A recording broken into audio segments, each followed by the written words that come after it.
Hello friends, welcome back to my channel and today we'll learn about shock, and before starting we'll just go through the basic details of metabolic response to injury, which will help us better understand this topic. And this is shock is a very important topic in practice also, and also from PG point of view. Also there will be questions in the final exams, final MBBS exam, final PG exam. So it's a very important topic. So it will be better that we prepare it nicely. And this video session is a part of preparation for NEET PG or next exam. Also, this will be helpful for final year. And this is the first video. And I would like to uh, tell that we should keep in mind that we are preparing ourselves so that we can identify critical patients and timely manage them, and if needed refer them, and also ask for help from seniors so that we can save the patient. So our goal is just not just to pass our exam or pass PG exam, get a seat, but also learn so that we can manage our patients better, save patients, because that gives me a kick and will also give you a kick for life when we are able to save patients. So without further delay, we'll start. And before starting, I would like all of you to pray and have words of gratitude for the God, teachers, parents, so that we are able to learn and serve the society.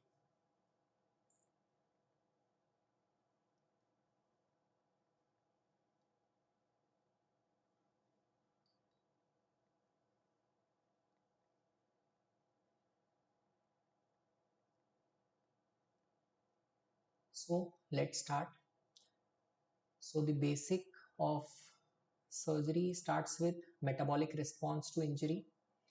So as we can see in this diagram, which is taken from Love and Bailey, you can go through the chapter. It is very beautiful chapter, but we'll just go through some basics that whenever there is injury in the body, it creates a mode that is we know as flight or fight mode.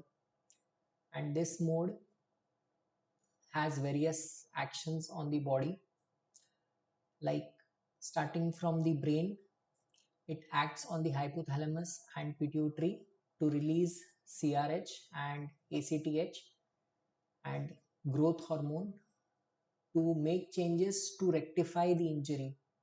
So there will be adipocyte lipolysis so that we get energy. Along with that, the ACTH will act on the adrenal gland. Also, the sympathetic system will act on the adrenal gland and will release adrenaline and cortisol. These hormones are hormones of fight and flight mechanism, which will activate our uh, whole body, heart, and other aspects of the body in the form of to prepare the body to heal, and will give us direction in the form of gluconeogenesis. Then coming to pancreas, it will also produce glucagon, and there will be increased hepatic phase protein synthesis so that the body is prepared to heal. Then lastly, the pain pathway will act on the immune system and will produce cytokines that are interleukins, TNF alpha, to create pyrexia, to create heat energy in the body that will be seen as fever. And there will be a state of hypermetabolism. There will be decrease in some hormones like insulin, testosterone, T3, and insulin like growth peptide 1. So in this manner, the body has a complex play between the neuro and the endocrine system, along with the cytokines, that is the pro-inflammatory cytokines, to create a scenario so that we can heal, the body can heal. Also, I missed that there will be skeletal muscle and protein degradation so that the amino acid can be utilized for wound healing. Now coming to the next aspect, that is the ebb and flow model, which is the progress of body's changes in the body after injury from hours to days to week. So the ebb phase is the immediate hour after the injury in hours. So it can be considered when there is injury, there will be shock. So it will be lasting from 24 to 48 hours. And in shock, there will be hypovolemia, decreased BMR, decreased cardiac output, hypothermia and lactic acidosis. And if all goes well, if the patient is saved, then in next few days, it will be in flow phase. In that time, the patient will be in catabolic phase. So there will be muscle breakdown, and this will include hypermetabolic phase. Patient will be in SIRS, that is systemic inflammatory response syndrome, which we'll see in detail, and mobilization of body stores. That means proteins will be mobilized from muscle to the wound site so that healing can occur. And this phase will lie in 3 to 10 days. And after these, if all goes well, when the patient recovers after weeks, then there will be anabolism. So all these principles are used to develop a concept called ERAS, that is enhanced recovery after surgery, which we'll be seeing in detail in the coming chapters. But this was all about the basics of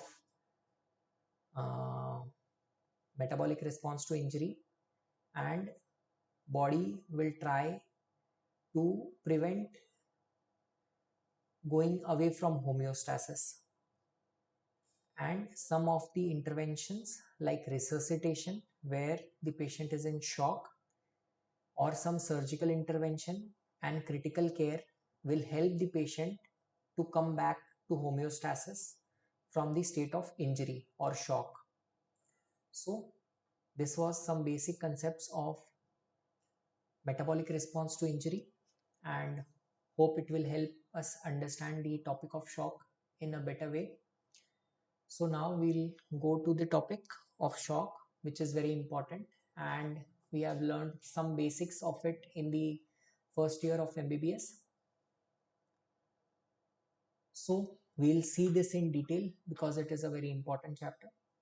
So let's get started about learning shock. So shock, as we all know that shock, there will be hypoxia. And what is the cause of this hypoxia? So there will be circulation failure, which will cause lack of blood supply to the tissue, and that will result in cellular hypoxia. तो circulation failure की वजह से blood नहीं पहुंच पा रहा है, जिसकी वजह से हाइपोक्सिया हो रहा है, और ब्लड नहीं पहुंच पा रहा है तो न्यूट्रिशन भी नहीं पहुंच पा रहा है, ऑक्सीजन भी नहीं पहुंच पा रहा है, तो ये सब की वजह से वहाँ पे हाइपोक्सिया हो रहा है. Then coming to what are the effects of shock. So there are 5 complications of shock, and rather a whole body is suffering due to that, but the major organs which will have effects like the CNS, the patient in shock, if not treated in time, will go into coma and death over time. There will be cardiovascular failure and cardiovascular collapse, and acute respiratory failure in lungs and respiratory system, and in kidney there will be acute kidney injury or renal failure, and in the coagulative system, the coagulation pathway, there will be coagulopathy, and these will cause further deterioration of the patient. So these are some of the complications of shock, so we have to prevent them. Now coming to the types, and the most common type, that is hypovolemic or hemorrhagic shock, which is most commonly encountered in surgery and even other branches, but to be more precise, due to hemorrhage is common in surgery. So since it is the most common type of shock, it is very important that we learn it properly. So when does it occur? So after injury due to any reason, could be trauma or could be during operation. So if there is active bleeding due to stab injury or something like that, or accident, then there will be active bleeding which will be seen, so revealed. So active bleeding, so this is one cause, or it could be concealed, like blood is getting accumulated in some of the body part, could be chest, abdomen, or pelvis, or long bone, neck, or even skull. So these can cause hypovolemic shock due to loss of blood. Then hypovolemic shock due to dehydration. So due to lack of fluid, could be diarrhea, could be excessive vomiting, or could be due to burns. This will cause hypovolemic shock. Then coming to the vicious triad of shock, that is the lethal triad, which includes acidosis, hypothermia, and coagulopathy. So as there will be hypoxia, the cells will try to produce energy by anaerobic metabolism, which will give rise to lactic acid, which will cause metabolic acidosis in the patient, and lactic acid will further cause injury to the body, causing a vicious cycle.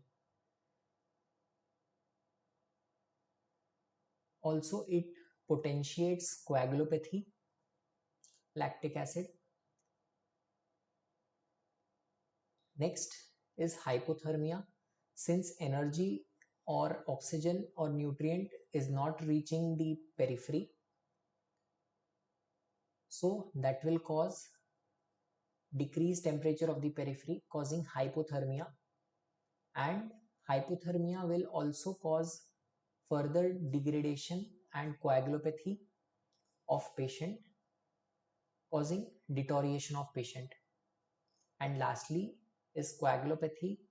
Due to loss of blood, we'll be losing coagulation factors, and that will cause coagulopathy, and coagulopathy will cause further bleeding and will cause even more coagulopathy.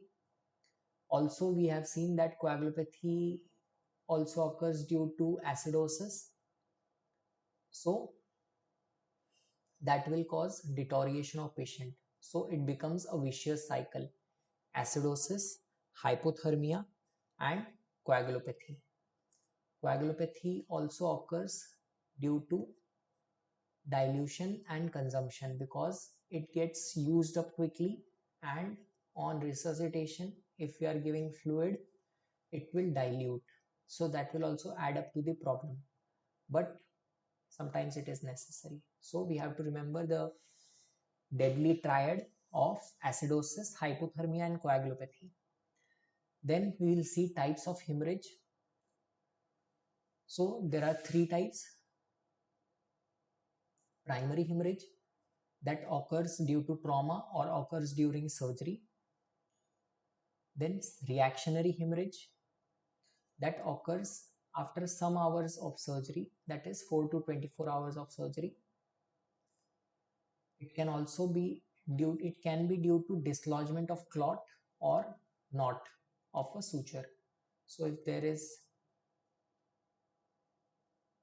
dislodgement of clot or suture, it will cause reactionary hemorrhage. Then coming to the third point, and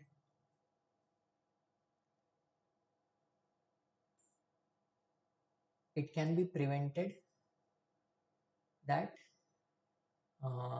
reactionary hemorrhage, it can be prevented by maintaining a baseline BP so that it does not increase pressure and cause bleeding from the clot.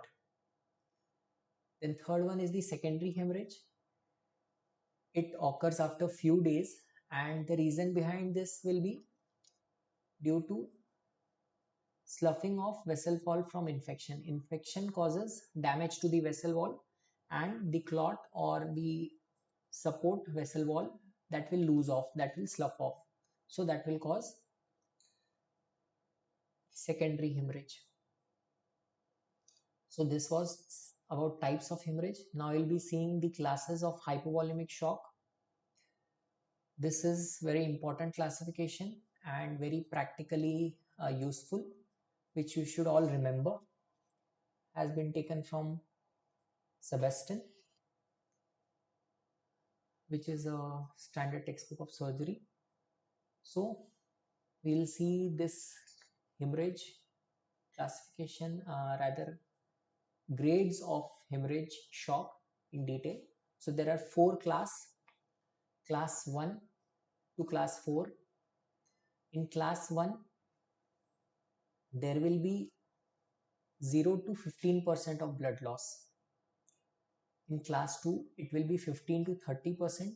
In class 3, it will be 30 to 40%. And class 4 is more than 40%. Now, the most simplest part or way of recognizing the class of hemorrhagic shock is if the pulse or heart rate is less than 100, then it is class 1 shock.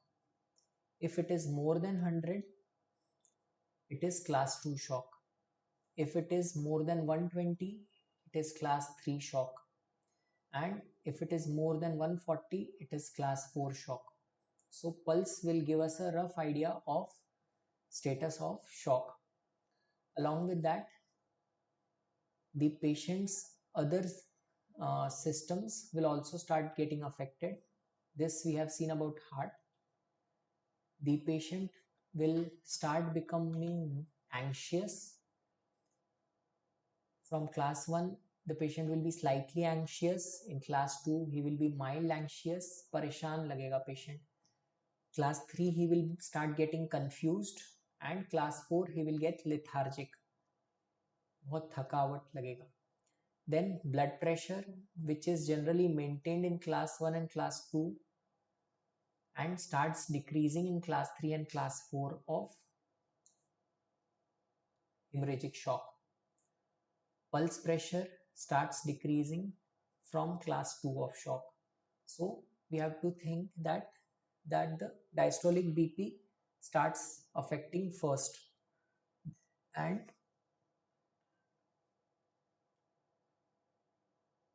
the difference will be better measurable. So from class 2, the pulse pressure will start decreasing. If we see that the blood pressure is generally 100-110 in class 1 and 100 to 90 in class 2, 90 to 80 in class 3 and less than 70 in class 4.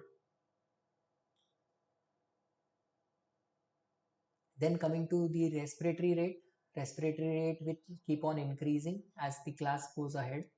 In class 1, it will be less than 20. In class 2, 20 to 30. class 3 30 to 40, and class 4 more than 35 and 40.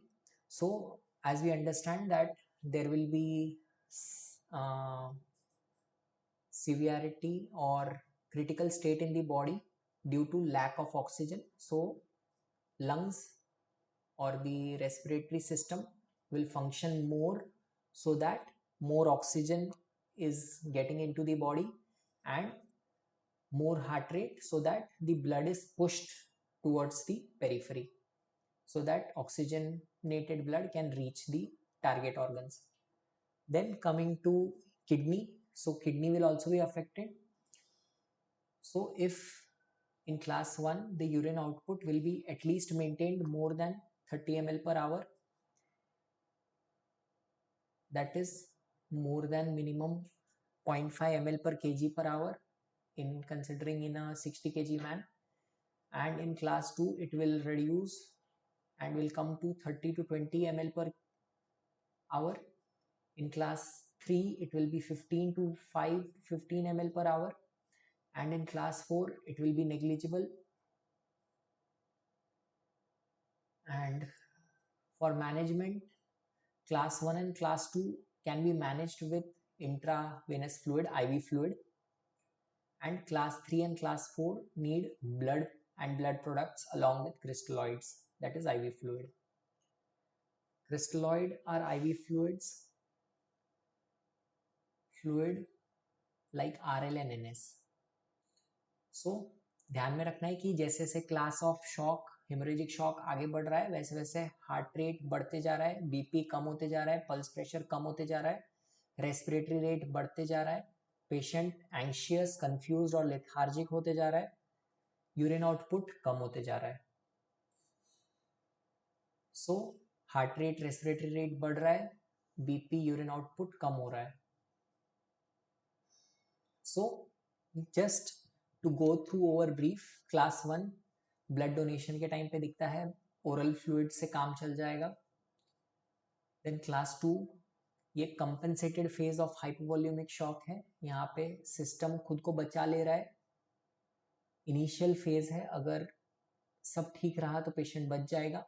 Blood loss की वजह से sympathetic system चालू हो जाएगा, adrenaline और adrenaline बाहर आ जाएगा, heart rate बढ़ जा रहा है, पेरिफेरल वासोकॉन्स्ट्रिक्शन होगा तो एक्सट्रीमिटीज कोल्ड हो जाएगी, पेरिफेरल वैस्कुलर रेजिस्टेंस बढ़ जाएगा एंड डायस्टोलिक बीपी बढ़ जाएगा एंड सिस्टोलिक बीपी कम हो जाएगा. उसकी वजह से पल्स प्रेशर कम हो जाएगा. गैप है बीपी का सिस्टोलिक और डायस्टोलिक का, वो कम हो जाएगा. Then shunting, there will be shunting to vital organs, तो ब्लड वाइटल ऑर्गन्स में ज़्यादा जाएगा like heart and cardiac output to maintain cardiac output and systolic blood pressure. तो हार्ट, किडनी, लंग्स, ब्रेन यहाँ पे मेन फोकस रहता है blood का. पेशेंट को प्यास लगेगा डेफिनेटली एंड पेशेंट को ट्रीट हम करेंगे क्रिस्टलॉइड से, IV फ्लूइड से. देन क्लास 3 से जब बीपी कम होने लग जा रहा है तो डीकम्पनसेटेड फेज ऑफ शॉक में है, मतलब यहाँ से पेशेंट को बचाना थोड़ा डिफिकल्ट होते जाता है क्योंकि बॉडी कंट्रोल से बाहर जा रही है, डीकम्पनसेटेड फेज में जा रही है, पेशेंट कंफ्यूज हो जाएगा, एसिडोसिस सेट इन करेगा, मेटाबॉलिक लैक्टिक एसिडोसिस सेट इन करेगा. और अब पेशेंट को बचाने के लिए हमको crystalloids and blood products and colloids भी यूज कर सकते हैं. कोलॉइड्स क्या है?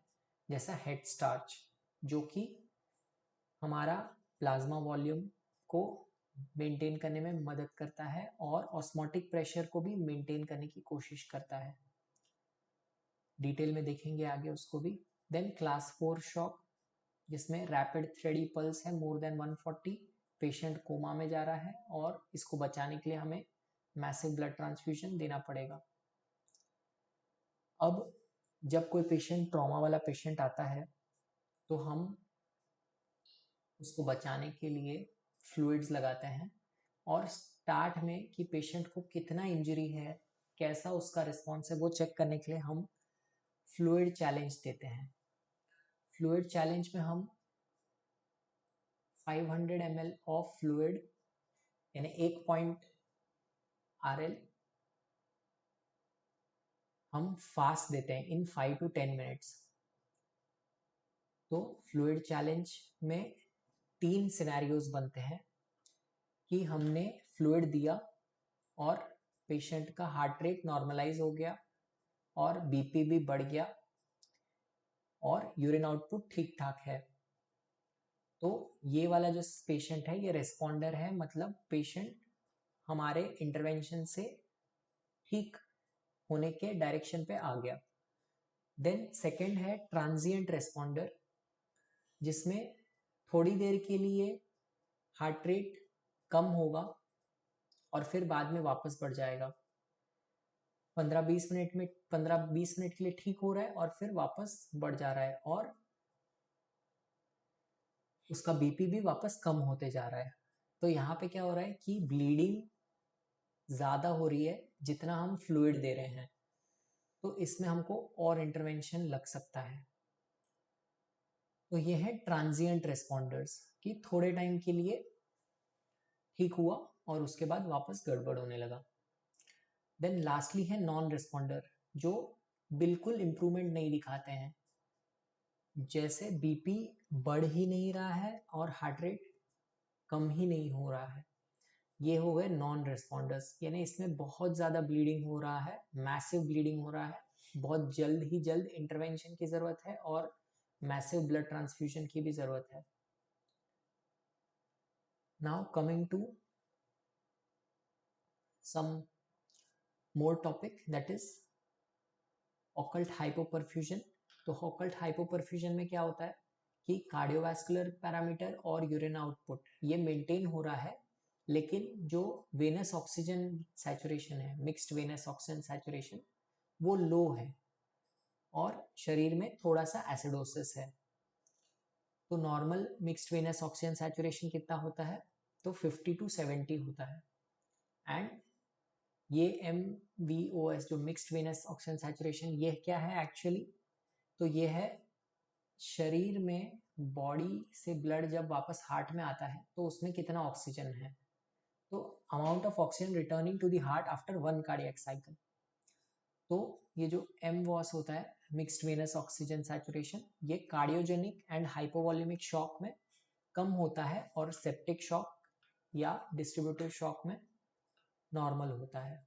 हम देखेंगे आगे टाइप्स ऑफ शॉक में कि ये हाइपोवॉल्यूमिक, कार्डियोजेनिक, हाइपोवॉल्यूमिक हम देख चुके हैं, कार्डियोजेनिक, सेप्टिक, ये अदर जो टाइप्स ऑफ शॉक है इसमें क्या होता है। तो हाइपोवॉल्यूमिक शॉक में ब्लड वॉल्यूम लेस है, पूरा शरीर ज़्यादा यूज़ कर रहा है ऑक्सीजन और इसलिए लेस ऑक्सीजन रीच कर रहा है हार्ट की तरफ, तो इसलिए MVOS लो रहेगा। Then coming to haemorrhage resuscitation, जो बेसिक हमारा मैनेजमेंट रहेगा। तो इसमें हमको क्या ध्यान रखना है कि अगर पेशेंट ब्लीड कर रहा है, हेमरेज हो रहा है, ब्लीड कर रहा है, तो हमारा ब्लीडिंग को रोकना ज़्यादा ज़रूरी है। पहले ब्लीडिंग को रोकना ज़रूरी है, क्योंकि अगर हम ब्लीडिंग नहीं रोकेंगे, सिर्फ ब्लड देते रहेंगे, पानी देते रहेंगे, फ्लूइड्स देते रहेंगे, तो पेशेंट अगर ब्लीडिंग चालू रहेगा तो हमारा देने का कोई फ़ायदा नहीं होगा। इसलिए हमें हीमोस्टैसिस अचीव करना है पहले, ठीक है।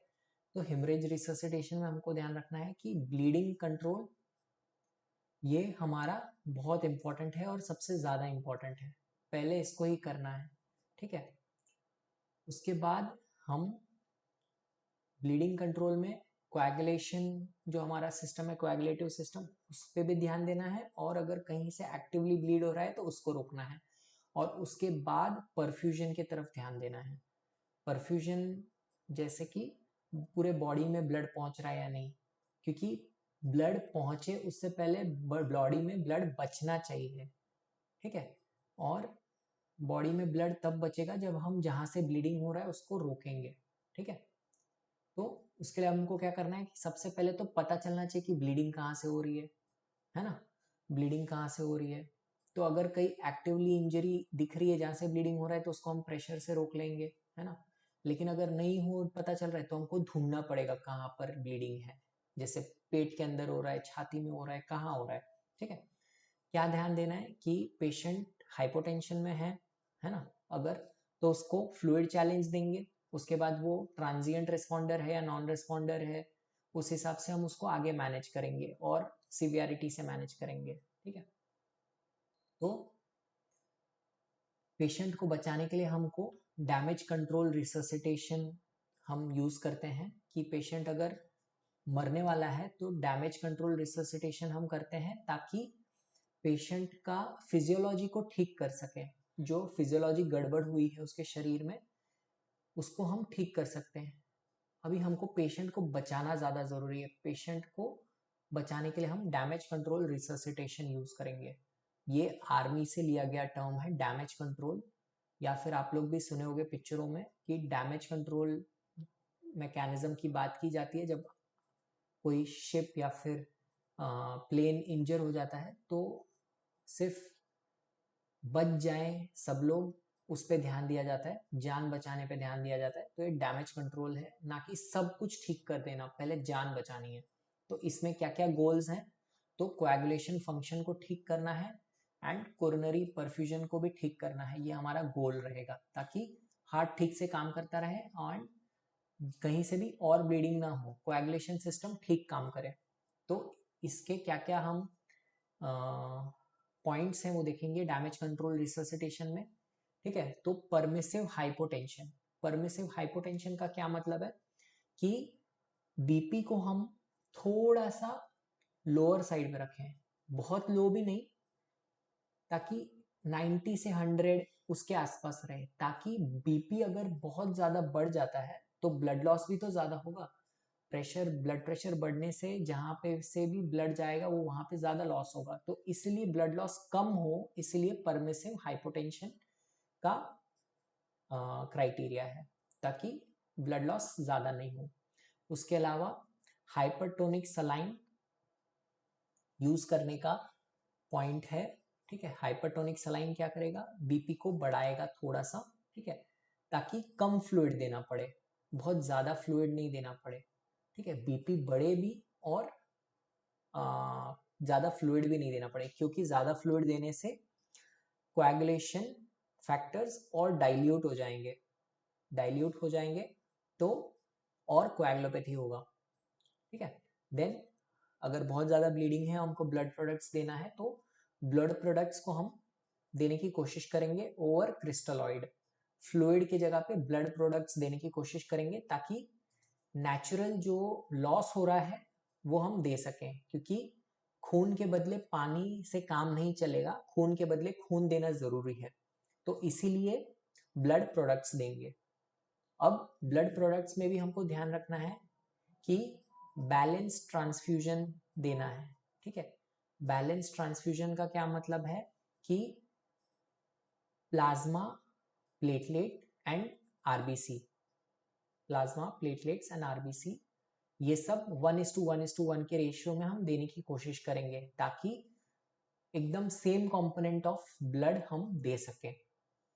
इससे हमें क्या होगा कि सिमिलर जो लॉस हो रहा है वही हम रिप्लेस करेंगे। अगर सिर्फ आरबीसी देंगे तो बाकी चीज छूट जाएगी, जैसे कोएगुलेशन फैक्टर जो प्लाज्मा में रहेंगे, प्लेटलेट्स है ना, जो जरूरी है, ठीक है। Then what we can do to treat coagulopathy, तो इसमें हम ट्रेनेक्सामिक एसिड देते हैं जो ड्रग है जो ब्लीडिंग को स्टॉप करेगा, ठीक है। इसके अलावा हम प्लेटलेट दे सकते हैं एंड फाइब्रिनोजेनिक जो है ये दे सकते हैं। तो ये सब कोएगुलेशन जो हमारा डिफेक्ट हुआ है कोएगुलेशन पाथवे में, कोएगुलोपैथी हुई है, उसको ट्रीट करेगा, ठीक है। Tranexamic acid, platelet and fibrinogen. Then coming to perfusion targeted resuscitation, तो जब हमारा सिस्टम अगर थोड़ा सा डैमेज कंट्रोल सिचुएशन से बाहर आ गया है तो अब हम ऑर्गन्स को बचाने की कोशिश करेंगे। अब हम पहले जान बचाने की कोशिश कर रहे थे, हम ऑर्गन बचाने की कोशिश कर रहे हैं। ऑर्गन को बचाने के लिए ऑर्गन में ब्लड जाना चाहिए, तो परफ्यूजन टारगेटेड रिससिटेशन, ठीक है। इसमें क्या ध्यान रखना है कि हमको ऑर्गन को बचाना है, तो एंड ऑर्गन परफ्यूजन ठीक से होना चाहिए। तो इसमें हम क्या देखेंगे कि प्री लोड और आफ्टर लोड ठीक से हो, pre load and after load ठीक से हो, यानी ठीक से ब्लड हार्ट में आए और हार्ट भी ठीक से पंप कर पाए। तो इसके लिए हम क्या देंगे, फ्लूइड्स एंड प्रेशर्स। फ्लूइड में आईवी फ्लूइड्स हो गए हमारे, इवन ब्लड प्रोडक्ट्स आ जाएंगे as per need. And pressures में जो nor adrenaline, adrenaline and vasopressin, जो कि हमारे सिस्टम को सपोर्ट करते हैं to maintain in adequate vitals, जैसे heart rate and blood pressure and other aspects of the vital circulation. Then we will go for thromboprophylaxis, that is ताकि body में कहीं पे भी क्लॉट जमा ना हो जाए, ठीक है। क्लॉट हो जाएगा तो वहाँ पे इस्कीमिया होके गैंग्रीन हो सकता है, तो थ्रोम्बोप्रोफाइलैक्सिस हमको देना है। थ्रोम्बोप्रोफाइलैक्सिस में हम बहुत सारी चीज दे कर सकते हैं, जैसे कि लो मॉलिक्यूलर वेट हेपारिन देते हैं कभी कभी, ठीक है। बस ये ध्यान रखना है कि थ्रोम्बोप्रोफाइलैक्सिस का सिनेरियो में ब्लीडिंग बढ़ नहीं जाए, वो ध्यान रखना है, ठीक है। जरूरत के हिसाब से, सिचुएशन के हिसाब से। अब मॉनिटरिंग करेंगे हम। मॉनिटरिंग बहुत ज़रूरी है, कहाँ पे कुछ और चीज़ देने की ज़रूरत पड़ रही है उसका ध्यान रखने के लिए। देन मॉनिटरिंग में हम हार्ट के लिए क्या क्या मॉनिटर करेंगे, blood pressure, heart rate and cardiac output, systemic vascular resistance, ये सारी चीज़ें मॉनिटर करेंगे। इलेक्ट्रोलाइट्स में sodium, potassium, calcium. Coagulation pathway में prothrombin time, PT, APTT, fibrinogen and thromboelastography, ठीक है, या रोटेशनल थ्रोम्बोइलास्टोग्राफी जो रिसेंट एडवांसेस में आता है। देन परफ्यूजन देखने के लिए बॉडी में परफ्यूजन कैसा है, तो pH, base excess and lactate, temperature, ये सब चेक करेंगे तो शरीर में परफ्यूजन कैसा है वो पता चलेगा। ऑर्गन फंक्शन में हम लंग्स के लिए PaO2 बाय FiO2, जो लंग्स का वेंटिलेटरी एस्पेक्ट है। आर्टीरियल ऑक्सीजनेटेड कितना है और कितना हम ऑक्सीजन सप्लाई कर रहे हैं, ये रेशियो। देन यूरिन आउटपुट जो हमें किडनी का फंक्शन बताएगा। GCS, ग्लासगो कॉमा स्केल, जो हमें ब्रेन का फंक्शनिंग एंड स्टेटस बताएगा। देन लास्टली एब्डोमिनल कंपार्टमेंट, तो intra abdominal pressure in case of trauma in the abdomen, तो एब्डोमिनल प्रेशर भी हमको ध्यान देना है ताकि पेशेंट एब्डोमिनल कंपार्टमेंट सिंड्रोम में ना चला जाए in case there is bleeding inside the abdomen. तो परमिसिव हाइपोटेंशन जो हमने देखा है कि थोड़ा अंडर रिससिटेट करेंगे ताकि थोड़ा लोअर देन नॉर्मल रहे बीपी, ताकि जब तक ब्लीडिंग कंट्रोल नहीं हो जाए तब तक बीपी बढ़ के और ब्लीडिंग ना हो, ठीक है, until definitive haemorrhage control is obtained. तो जब तक हम डेफिनेटिव कंट्रोल नहीं कर लेते ब्लीडिंग को तब तक परमिसिव हाइपोटेंशन हेल्पफुल रहेगा। Then coming to monitoring of shock. Monitoring of shock में हम क्या क्या यूज करते हैं, कुछ इंडाइसेस हैं हमारे पास, जैसे कि शॉक इंडेक्स। शॉक इंडेक्स में क्या होता है कि हार्ट रेट और सिस्टोलिक ब्लड प्रेशर, ये इसका रेशियो हम लेते हैं। और जैसे जैसे नॉर्मली अगर हम 70 हार्ट रेट पकड़ रहे हैं एंड सिस्टोलिक ब्लड प्रेशर अगर हम 100 या 110 पकड़ रहे हैं, तो नॉर्मली ये 0.7 तक रहेगा, 0.7 या 0.6। अगर ये 0.9 से बढ़ जाता है तो मोर्टेलिटी का रिस्क ज़्यादा हो जाता है, हायर मोर्टेलिटी रेट होता है इस सिनेरियो में, ठीक है। Then coming to modified shock index. Modified shock index में क्या हम चेक करते हैं, हार्ट रेट के साथ सिस्टोलिक बीपी की जगह पे मीन आर्टीरियल प्रेशर लेते हैं। तो उसमें दोनों आ जाता है और वो ज़्यादा सेंसिटिव है। Then coming to third index that is row, that is rate over pressure difference. तो इसमें हम क्या करेंगे, rate heart rate divided by pulse pressure हम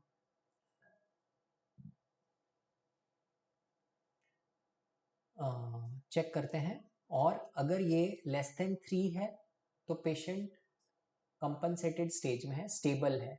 अगर ये मोर देन 3 हो जाएगा, डीकम्पनसेटेड, तो वो डीकम्पनसेटेड यानी higher level, higher grade of shock में है, यानी क्लास 3 या क्लास 4 शॉक में है। तो ये है some indices for monitoring shock. Then we will see some investigation. तो सिस्टमिक परफ्यूजन देखने के लिए क्लिनिकली हमारे पास कैपिलरी रिफिल टाइम, ये एक मेथड है। बेस डेफिसिट जो एबीजी से पता चलेगा, arterial blood gas analysis. Lactate level, lactic acidosis कितना है वो पता चलेगा। Then mixed venous oxygen saturation, MVOS, ये हमको बताएगा सिस्टमिक परफ्यूजन के बारे में।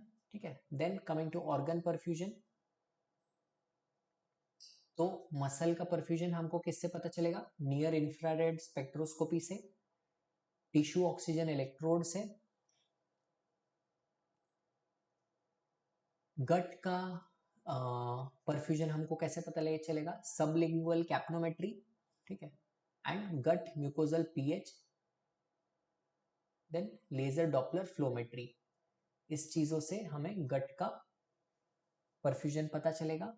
Then coming to kidney, kidney के लिए हम चेक करेंगे यूरिन आउटपुट, यूरिन आउटपुट से हमको किडनी का फंक्शन पता चलेगा। एंड ऑल्सो केएफटी, केएफटी से भी हमको किडनी का फंक्शन पता चलेगा। अक्यूट किडनी इंजरी शॉक में क्रिएटिनिन बढ़ जाएगा। एंड ब्रेन के लिए कॉन्शियसनेस लेवल, जीसीएस स्केल, वो हमको हेल्प करेगा। उसके अलावा tissue oxygen electrode and near infrared spectroscopy, ये हमको ब्रेन का परफ्यूजन बताएगा।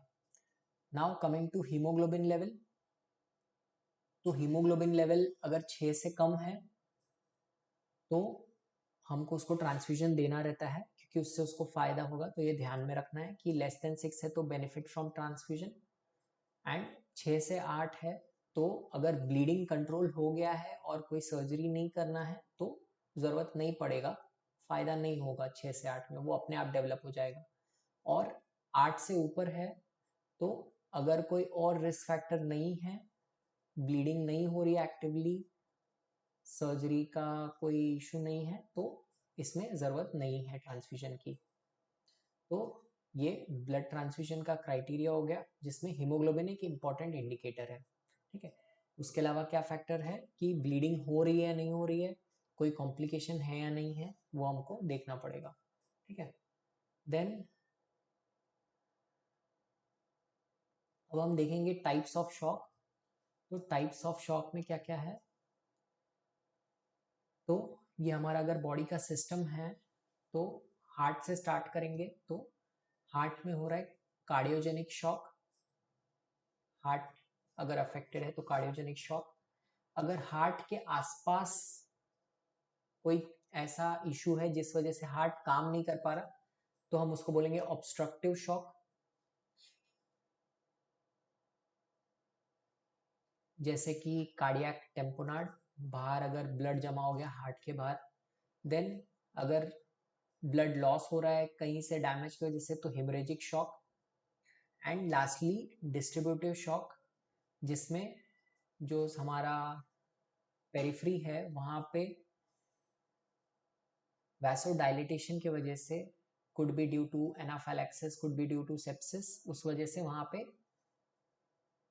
वैसोडाइलेटेशन हो रहा है और ब्लड ठीक से नहीं पहुंच पा रहा। एंड या फिर स्पाइनल ट्रॉमा है जिस वजह से सिंपैथेटिक टोन लॉस हो चुका है और न्यूरोजेनिक शॉक में पेशेंट चला जाएगा, क्योंकि सिंपैथेटिक टोन लॉस होने से वेसल्स का टोन मेंटेन नहीं हो पाएगा। Now we'll just go through these shocks in slight detail. That is cardiogenic shock. Cause क्या होगा कि हार्ट अपना काम नहीं कर पा रहा, तो उसका क्या रीजन आएगा, एमआई अरिदमिया। अब टेम्पोनाड ये लोग यहाँ पे बोल रहे हैं कार्डियोजेनिक शॉक इसमें होगा, बट ये टिपिकली कार्डियोजेनिक शॉक नहीं है, ये ऑब्स्ट्रक्टिव टाइप ऑफ शॉक है, क्योंकि बाहर के प्रेशर की वजह से हार्ट काम नहीं कर पा रहा, यानी कार्डियक टेम्पोनाड में हार्ट के पेरिकार्डियम में ब्लड जमा हो जा रहा है और उस वजह से हार्ट काम नहीं कर पा रहा। हार्ट पर से हार्ट मसल में कोई प्रॉब्लम नहीं है, जैसे एमआई या अरिदमिया में हार्ट में प्रॉब्लम है, तो इसलिए ये कार्डियोजेनिक शॉक है। ठीक है, देन इसमें इन सब में हाँ कार्डियक आउटपुट सब में कम होगा, देन जेवीपी बढ़ेगा क्योंकि ब्लड पेरिफेरी से वापस आ रहा है, तो प्रीलोड अच्छा है, तो प्रीलोड एक्यूमुलेट होगा, बीपी सिस्टोलिक बीपी कम होते जाएगा, कोल्ड एक्सट्रीमिटी वैसोकॉन्स्ट्रिक्शन होगा, पेरिफेरल वैस्कुलर रेजिस्टेंस बढ़ जाएगा। ठीक है, तो ये हो गया cardiogenic shock. Then coming to second, that is neurogenic shock. तो क्या हो रहा है, स्पाइनल कॉर्ड इंजरी हो गया, transected spinal cord after trauma, RTA, road traffic accident. तो इस वजह से क्या होगा, सिंपैथेटिक टोन, जो बॉडी का सिंपैथेटिक टोन है वो लॉस हो गया, वो लॉस हो गया तो क्या हो रहा है, वैसोडाइलेटेशन हो रहा है। ठीक है, एंड ब्रैडिकार्डिया हो रहा है। सिंपैथेटिक सिस्टम हार्ट रेट बढ़ाता है एंड वैसोकॉन्स्ट्रिक्शन कराता है, तो वो लॉस हो गया तो रिवर्स हो जा रहा है। तो वैसोडाइलेशन और ब्रैडिकार्डिया की वजह से पूल ब्लड जो है वो पेरिफेरी में रह जा रहा है। ठीक है, एंड एक्सट्रीमिटी उस वजह से वार्म रहेगी, तो वेनस रिटर्न कम होगा, जेवीपी कम होगा, और उस वजह से कार्डियक आउटपुट भी कम होगा, सिस्टोलिक बीपी भी कम होगा। तो ये न्यूरोजेनिक शॉक के बारे में हमने देख लिया। ठीक है, जिसमें की फीचर क्या है, bradycardia and hypotension.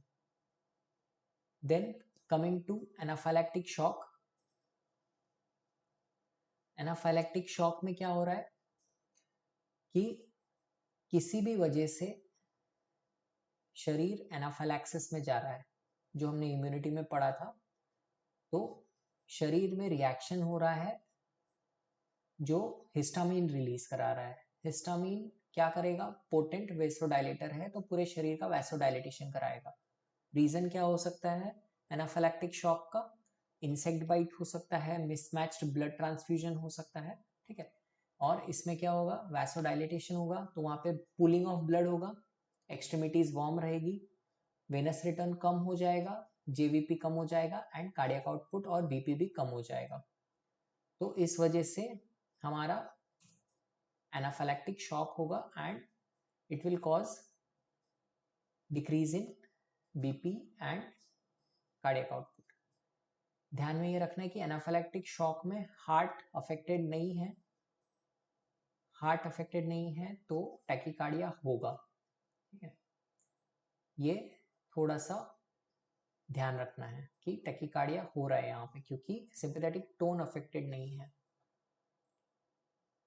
Then coming to warm septic shock और सेप्टिक शॉक। तो सेप्टिक शॉक में क्या हो रहा है, सेप्सिस इन्फेक्शन की वजह से हमारा बॉडी का जो मैकेनिज्म है टू मेंटेन ब्लड प्रेशर वो अफेक्ट हो जाएगा।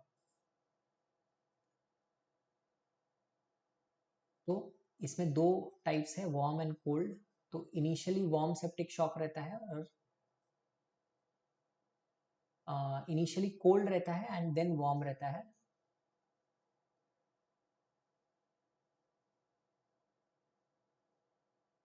जस्ट सेकेंड, एक थोड़ा सा कंफ्यूजन है।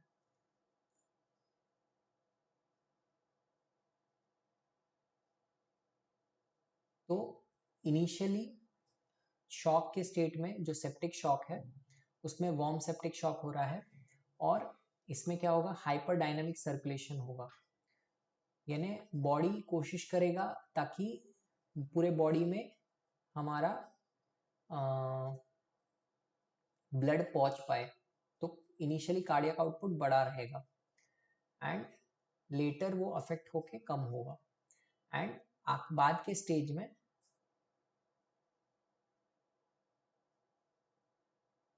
जो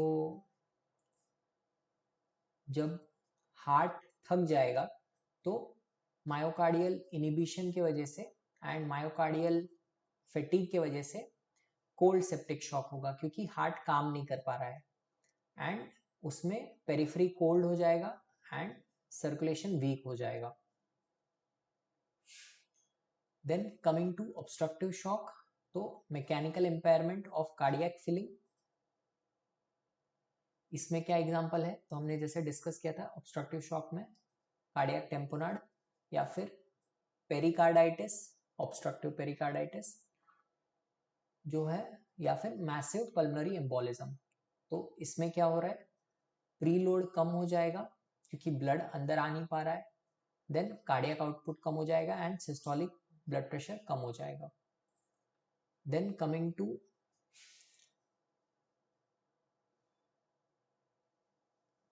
डिस्ट्रीब्यूटिव शॉक। डिस्ट्रीब्यूटिव शॉक में क्या है, तो जो ब्लड है वो पेरिफेरी में जमा होने की वजह से कार्डियक आउटपुट नहीं दे पा रहा है। तो इसका एग्जांपल क्या क्या है, neurogenic, anaphylactic and warm septic shock. And lastly endocrine shock, जो कॉम्बिनेशन है डिस्ट्रीब्यूटिव, हाइपोवोलेमिक और कार्डियोजेनिक का। ठीक है, एंड ये प्रॉब्लम कब होता है, ये वाला इशू हाइपो या हाइपरथायराइडिज्म में, या फिर patient with adrenal insufficiency. Adrenal gland जो एल्डोस्टेरॉन प्रोड्यूस करता है, अगर वो ठीक से प्रोड्यूस नहीं होगा तो बीपी ये सब मेंटेन नहीं हो पाएगा and patient will go into endocrine shock, endocrinic shock. So this was the basic about types of shock.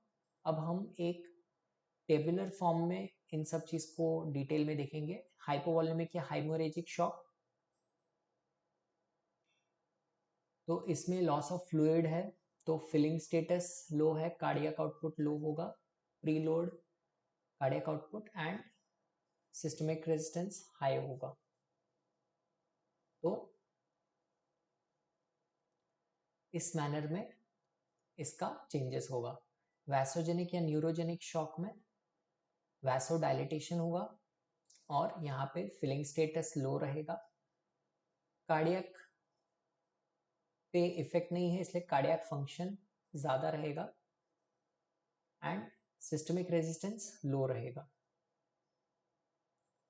Then in case of cardiogenic shock, जहाँ पे पंप फेलियर हो रहा है, वहाँ पे फिलिंग स्टेटस हाई रहेगा, मतलब प्रीलोड हाई रहेगा, कार्डियक फंक्शन लो है, ठीक है, एंड सिस्टमिक रेजिस्टेंस जो बॉडी का है वो हाई रहेगा क्योंकि सिंपैथेटिक टोन अफेक्टेड नहीं है।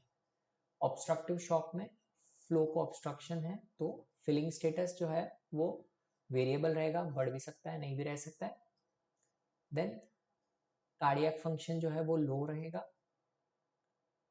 And systemic vascular resistance high रहेगा, अफेक्टेड नहीं है तो वो हाई रहेगा। तो ध्यान रखना है कि सिर्फ जो एनाफाइलैक्टिक शॉक है वो, या फिर न्यूरोजेनिक शॉक है जहाँ पे सिंपैथेटिक टोन लॉस हो रहा है, वहाँ पे सिस्टमिक वैस्कुलर रेजिस्टेंस कम हो रहा है, ठीक है, एंड वहाँ पे कार्डियक फंक्शन मेंटेन्ड है, बाकी सब में कार्डियक फंक्शन लॉस हो रहा है।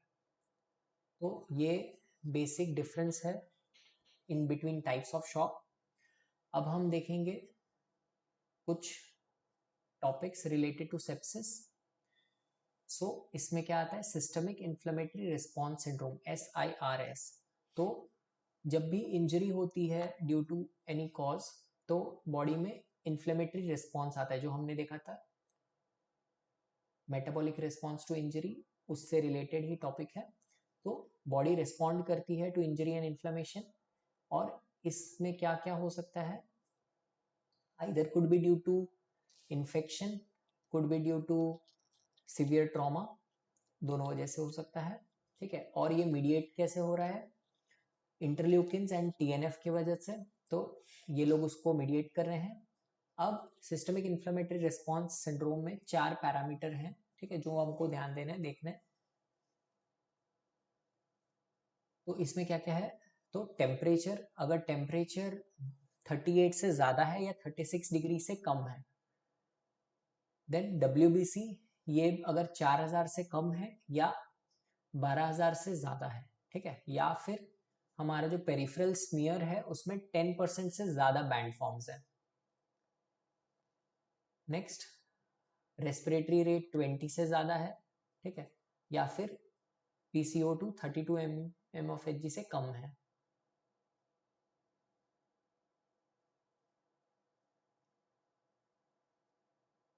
नहीं, हाँ, रेस्पिरेटरी रेट 20 से ज़्यादा है, PCO2 32 से कम है। Then coming to pulse rate, pulse rate अगर 90 से ज़्यादा है तो इसमें से अगर कोई भी 2 पैरामीटर्स पॉजिटिव है तो SIRS है ऐसा हम बोलेंगे, ठीक है। और जब SIRS के साथ हमको पता चलता है कि कहीं पे इन्फेक्शन है तो उस सिनेरियो में को हम सेप्सिस बोलेंगे, ठीक है।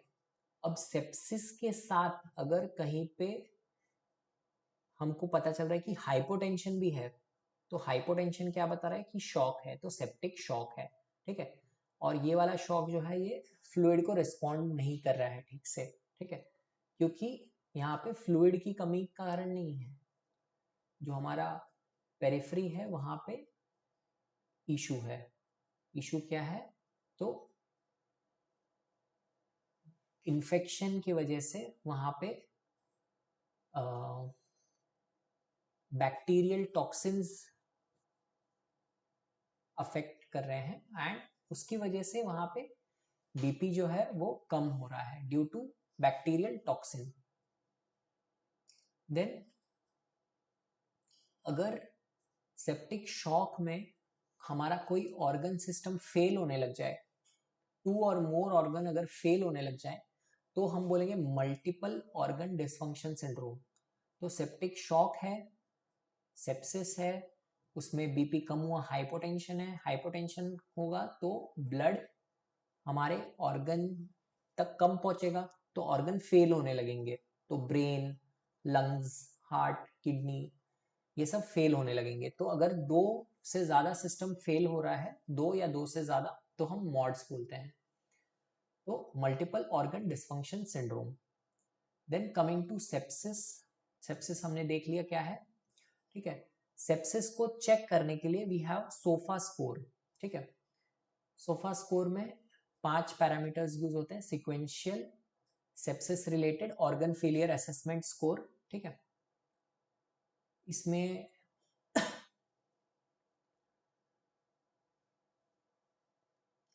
अगर 2 से ज्यादा चीजें पॉजिटिव है और नोन फोकाई ऑफ इन्फेक्शन है, सोफा स्कोर 2 से ज्यादा है and known foci of infection है तो हम सेप्सिस बोलते हैं, ठीक है। तो आज के डेट में SIRS जो है वो आउटडेटेड हो गया है, तो सोफा स्कोर की मदद से और इन्फेक्शन केस से हम सेप्सिस डिफाइन कर रहे हैं अभी, ठीक है। एंड सोफा में 5 क्या क्या क्राइटेरिया हमारे होते हैं सोफा में, तो मेनली यही है, लंग्स का फंक्शन, हार्ट का फंक्शन, किडनी का फंक्शन, कोएगुलोपैथी का फंक्शन एंड लिवर का फंक्शन एंड CNS का फंक्शन। तो सोफा स्कोर से हम सेप्सिस डिफाइन कर रहे हैं और कॉमनली इजी मैनेजमेंट के लिए क्यू सोफा यूज होता है, दैट इज क्विक सोफा। इसमें 3 पैरामीटर यूज कर रहे हैं जिसमें बीपी आ रहा है, अगर सिस्टोलिक बीपी 100 से कम है, मेंटल स्टेटस अफेक्टेड है, ऑल्टर्ड है, रेस्पिरेटरी रेट 22 से ज्यादा है, ठीक है। एंड इन दोनों में से स्कोर अगर 2 या 2 से ज्यादा है तो आउटकम खराब हो सकता है, तो पुअर आउटकम होने का चांसेस है, ठीक है। तो इन्फेक्शन की वजह से सेप्सिस हो रहा है, ठीक है, और क्यू सोफा अगर 2 से ज्यादा है तो पुअर आउटकम है, ठीक है। अब सेप्टिक शॉक में अगर पेशेंट है तो हमको उसको बचाने के लिए वैसोप्रेसर्स देना पड़ सकता है, खास करके सीरम लैक्टेट जब 2 से ज्यादा है, ठीक है। तो ये ध्यान रखना है कि सीरम लैक्टेट अगर 2 से ज्यादा है तो पेशेंट सेप्टिक शॉक में जा रहा है, ठीक है। पहले एक सीवियर सेप्सिस करके भी बोला जाता था, लेकिन अभी सीवियर सेप्सिस जो टर्म है वो अभी यूज नहीं कर रहे हैं, ठीक है। सिर्स भी आउटडेट हो गया है जिसको हमने क्यू सोफा एंड सोफा से रिप्लेस कर दिया है, ठीक है। अब हम देखेंगे कुछ गाइडलाइंस जो है सर्वाइविंग सेप्सिस गाइडलाइंस, ठीक है। सर्वाइविंग सेप्सिस गाइडलाइंस में हम फर्स्ट 3 आवर्स में कुछ पॉइंट्स कवर करते हैं और फर्स्ट 6 आवर्स में कुछ पॉइंट्स कवर करते हैं, ठीक है। तो फर्स्ट 3 आवर्स में हम क्या पॉइंट कवर करते हैं कि सबसे पहला कि हमको पेशेंट को पेशेंट का ब्लड कलेक्ट करना है, ठीक है। ब्लड कलेक्ट करना है, आर्टीरियल ब्लड और इससे हम उसका एबीजी में लैक्टेट चेक करेंगे, ठीक है, लैक्टेट चेक करेंगे। उसके बाद उस ब्लड से हम पेशेंट का कल्चर भेजेंगे, कल्चर, ब्लड कल्चर, ताकि पेशेंट को किस इन्फेक्शन के वजह से ये सेप्सिस और शॉक हो रहा है ये हम पता कर सकें, ताकि आगे चल के हम उसका एंटीबायोटिक दे सकें, ठीक है। देन थर्ड पॉइंट कि हम एंटीबायोटिक एक ब्रॉड स्पेक्ट्रम एम्पिरिकली स्टार्ट कर देते हैं, ताकि पेशेंट को हम बचा सकें, क्योंकि कल्चर आने में तो टाइम लगेगा, तब तक एक ब्रॉड स्पेक्ट्रम यानी जो मैक्सिमम बैक्टीरिया को मार दे सिचुएशन के हिसाब से, वो वाला एंटीबायोटिक हम स्टार्ट करेंगे। और फ्लूइड्स हम देंगे at the rate of 30 ml per KG, ठीक है, 30 ml पर केजी के हिसाब से फ्लूइड हम देंगे। तो ये 4 point for first 3 hours. Then next 3 hours में हम ध्यान रखेंगे कि सीवीपी जो है वो हमको मेंटेन करने का कोशिश करना है, ठीक है, कितना 8 से 12, ठीक है, mean arterial pressure 65 mm of Hg से ज़्यादा मेंटेन करने का कोशिश करना है, ठीक है, urine output 0.5 ml per KG per hour यानी अराउंड 30 ml पर आवर से ज़्यादा मेंटेन करने का कोशिश करना है। And mixed venous oxygen saturation ये भी 65 से ज़्यादा हमको मेंटेन करने का कोशिश करना है, ठीक है। और लैक्टेट को नॉर्मलाइज करने का हम कोशिश करेंगे, ठीक है। और ये सब हम कैसे करने वाले हैं, फ्लूइड्स की मदद से, और अगर ज़रूरत पड़ा तो आइनोट्रोप्स एंड वैसोप्रेसर्स। तो जो आइनोट्रोप्स हैं ये हम खास करके कार्डियोजेनिक शॉक या जहाँ पे कार्डियक फंक्शन अफेक्टेड है वहाँ पे यूज करते हैं, जैसे कि nor adrenaline and adrenaline, dopamine, dobutamine, है ना। एंड वैसोप्रेसर्स हम जनरली जब डिस्ट्रीब्यूटिव शॉक है या फिर पेरिफेरल वैसोडाइलेटेशन की वजह से शॉक है एनाफाइलैक्टिक, तो वहाँ पे हम वैसोप्रेसर्स जैसे वैसोप्रेसिन यूज करते हैं जो पेरिफेरल वैसोकॉन्स्ट्रिक्शन करवाएगा। तो ये हम तब देंगे जब सिर्फ फ्लूइड से काम नहीं चलेगा। देन जरूरत के हिसाब से ब्लड भी देना पड़ेगा, तो वो हमको ध्यान रखना है, ठीक है। So this was all about shock, hope it has been understood. And कुछ डाउट्स या कुछ कंसर्न हो, अगर कुछ ऐसा लगे कि मैंने कुछ गलत बताया हो, तो you can always correct me in the comment below. And thank you for watching. Please like, share and subscribe, and keep studying, keep growing, and never give up, because great things take time. See you soon in next video. Most probably हम लोग next topic wounds and surgical site infection करेंगे, या फिर trauma scenarios, trauma management start करेंगे, ठीक है। So thank you, see you in next video.